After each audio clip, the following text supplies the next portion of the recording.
Omniscience. Not only does free will fail to relieve God of culpability, and permission fail to coexist with omnipotence, but the Arminian position can find no logical position for omniscience either. A Roman Catholic and Arminian illustration is that of an observer on a high cliff. On the road below, to the observer's left, a car is being driven west. To the observer's right, a car is coming south. He can see and know that there will be a collision at the intersection immediately beneath him at the foot of the cliff. But his foreknowledge, so the argument runs, does not cause the accident. In a similar way, God is supposed to know the future without causing the future. The similarity, however, is deceptive on several points. A human observer cannot really know that a collision will occur.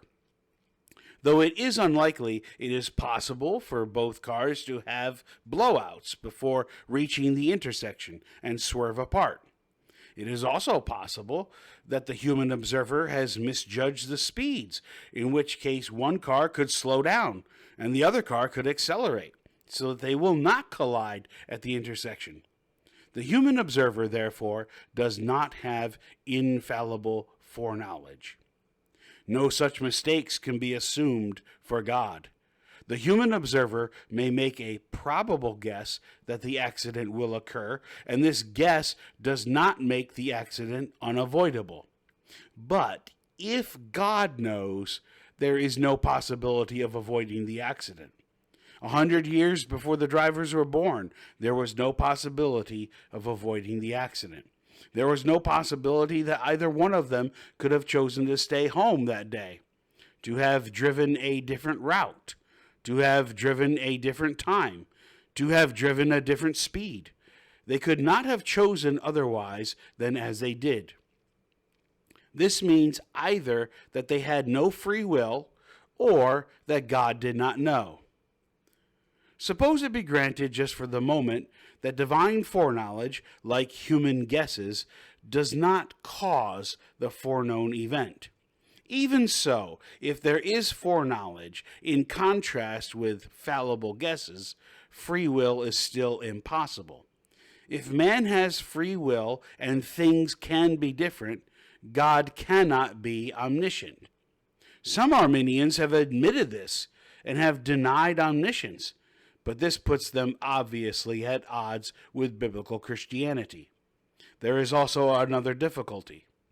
If the Arminian or Roman Catholic wishes to retain divine omniscience and at the same time asserts that foreknowledge has no causal efficacy, he is put to it to explain how the collision was made certain 100 years or an eternity before the drivers were born.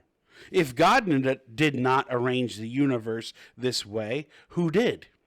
If God did not arrange it this way, then there must be an independent factor in the universe. And if there is such, one consequence, perhaps two consequences, follows. First, the doctrine of creation must be abandoned. Creation ex nihilo would be completely within God's control. Independent forces cannot be created forces, and created forces cannot be independent forces. Second, if the universe is not God's creation, his knowledge of it, past and future, cannot depend on what he intends to do, but on his observation of how it works.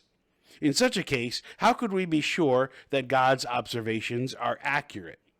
How could we be sure that these independent forces will not later show an unsuspected twist that will falsify God's predictions?